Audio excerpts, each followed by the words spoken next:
जय जिनेन्द्र। पूर्णार्घ्य जैन ग्रंथवाचन अर्घ 7 भाग 19। अहिंसा धम्मो मंगलमुक्किठ्ठम अहिंसा संयमो तवो देवा वि तस्य पणमंती जस्य धम्मे सया म्हणो। अहिंसा परमो धर्म। अहिंसा हा सर्व प्राणीमात्रांचा सहज स्वाभाविक उत्कृष्ट धर्म आहे। वत्थु सहावो धम्मो, जीवाचा जो स्वभाव तो जीवाचा धर्म। धर्म हेच उत्कृष्ट मंगल आहे, जे सर्व दुःखाचा नाश करते व जे शाश्वत सुखाची प्राप्ती करून देते ते मंगल होय। अहिंसा संयम व तप हे जीवाचे उत्कृष्ट मंगल आहे। तोच जीवाचा स्वभाव आहे, ज्याचे मन सदा सर्वदा आपल्या स्वभाव धर्मात लीन असते। त्याचे चरणी स्वर्गातील देव देखील नमस्कार करतात, लोटांगण घालतात। हिंसा न करणे याला अहिंसा म्हणतात। हे अहिंसेचे नास्ती रूपाने कथन आहे। अहिंसेचे आस्तिमुखाने परिभाषा करताना शमभाव समताभाव याला अहिंसा म्हटले आहे। अप्रादुर्भावः खलु रागादीनां भवत्य हिंसेति तेषोमेवोत्पत्तिः हिंसेति जिनागमस्य संक्षेपः। राग द्वेष मोह भाव उत्पन्न न होणे, विषम भाव उत्पन्न न होणे अर्थात समता भाव ठेवणे यालाच अहिंसा म्हणतात। राग द्वेष मोहरूप विषम भावाची उत्पत्ती होणे यालाच हिंसा म्हणतात। शमभावाचे स्वरूप सांगताना आचार्य म्हणतात, चारित्तम खलु धम्मो धम्मो जो समोत्ति निदिठो मोहखोह विहीणो परिणामो अप्पणो हु समो। मोह व क्षोभ अर्थात राग द्वेष रूप विषयभाव यांनी रहित असा जो आत्म्याचा परिणाम त्याला शम किंवा समताभाव म्हणतात। शमभाव हाच जीवाचा धर्म म्हणजे स्वभाव धर्म आहे। रागद्वेष परिणाम न होऊ देता ज्ञानादृष्टारूप शमभाव रूपाने परम उदासीन भाव रूपाने परिणमने हेच खरे चारित्र्य होय। तोच जीवाचा सहजसिद्ध स्वभाव धर्म आहे। 5 स्थावरकाय जीव पृथ्वी पाणी वारा अग्नी वनस्पती व त्रसकाय जीव द्विंद्रिय त्रिंद्रिय चतुरिंद्रिय पंचेंद्रिय याप्रमाणे षटकाय जीवांची हिंसा न करणे याला अहिंसा म्हणतात। ही अहिंसेची स्थूल दृष्टीने व्याख्या आहे। ही षटकाय जीवांची हिंसा करण्याचे परिणाम का होतात याचा जर सूक्ष्म दृष्टीने विचार केला तर मिथ्यात्व परद्रव्याविषयी आत्मत्व बुद्धी व परद्रव्याचे मी चांगले वाईट करू शकतो अशी कर्तव्य बुद्धी ममकार व अहंकार हे महापाप आहे। ही खरी हिंसा आहे। जीवाचे राग द्वेष मोहरूप परिणाम ही खरी हिंसा आहे। हिंसेची परिभाषा करताना तत्वार्थ सूत्र ग्रंथात म्हटले आहे, प्रमत्त योगात प्राणव्य परोपणम हिंसा।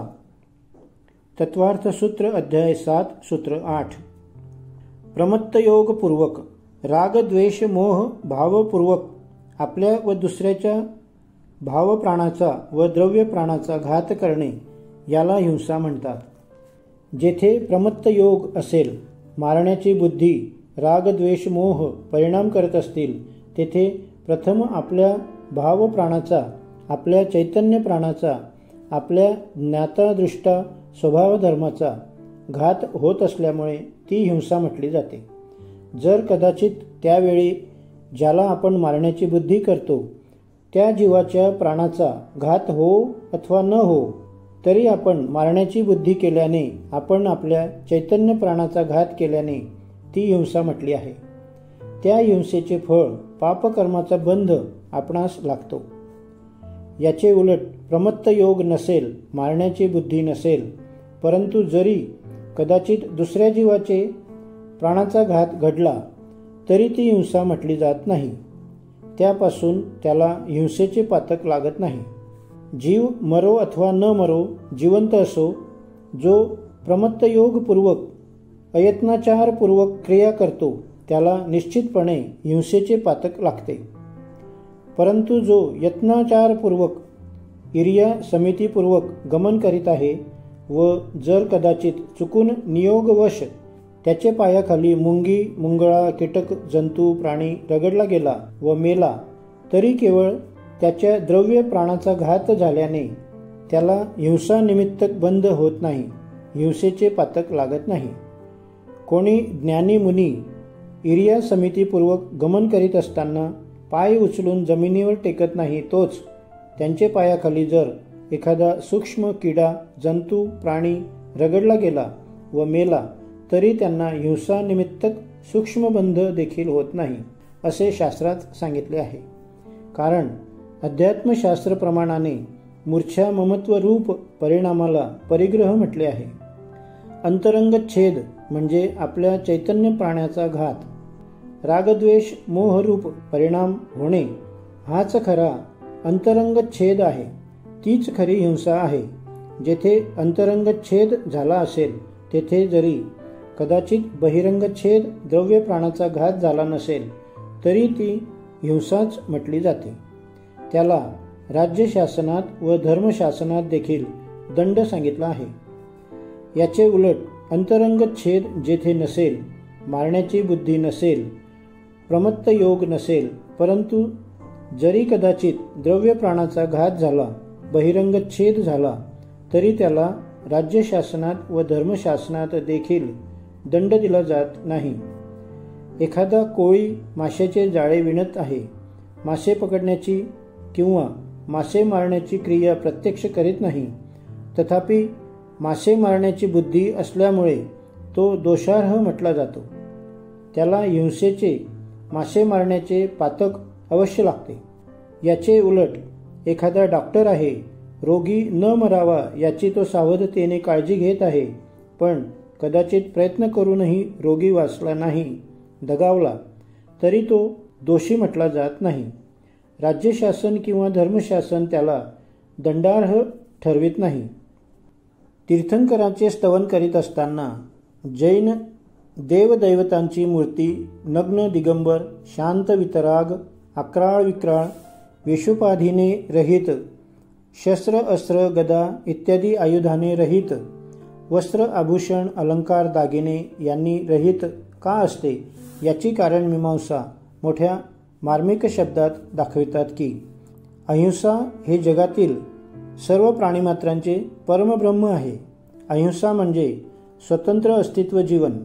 प्रत्येक प्राणी, जगातील प्रत्येक वस्तू स्वाधीन स्वतंत्र आहे, पराधीन परतंत्र नाही.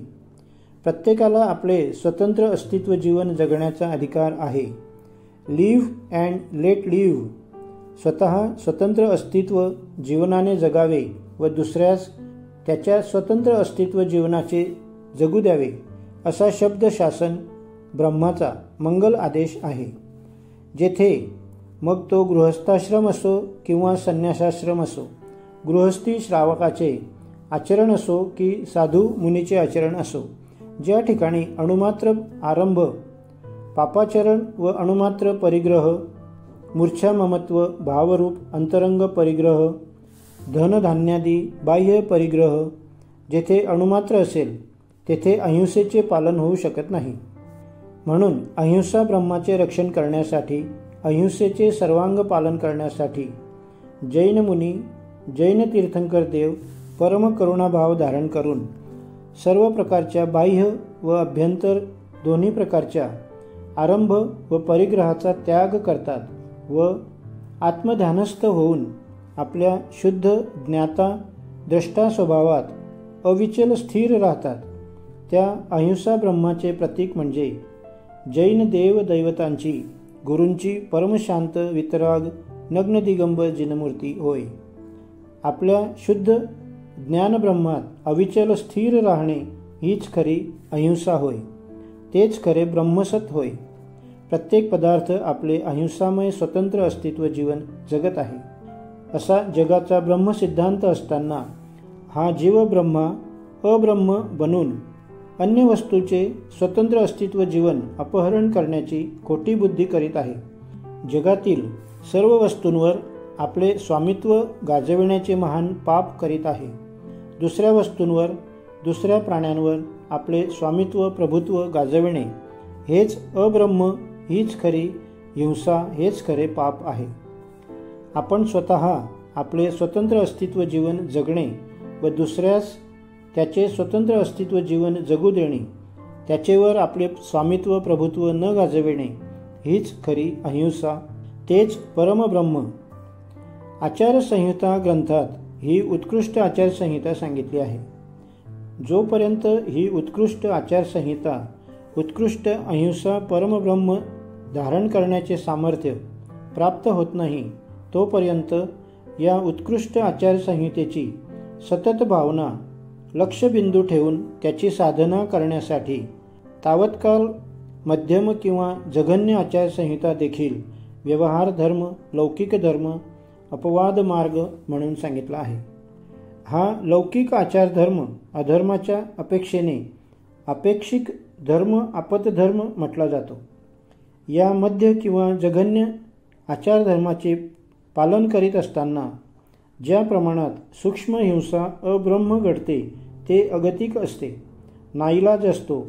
त्याशिवाय लौकिक जीवन जगणे दुरापास्त असते.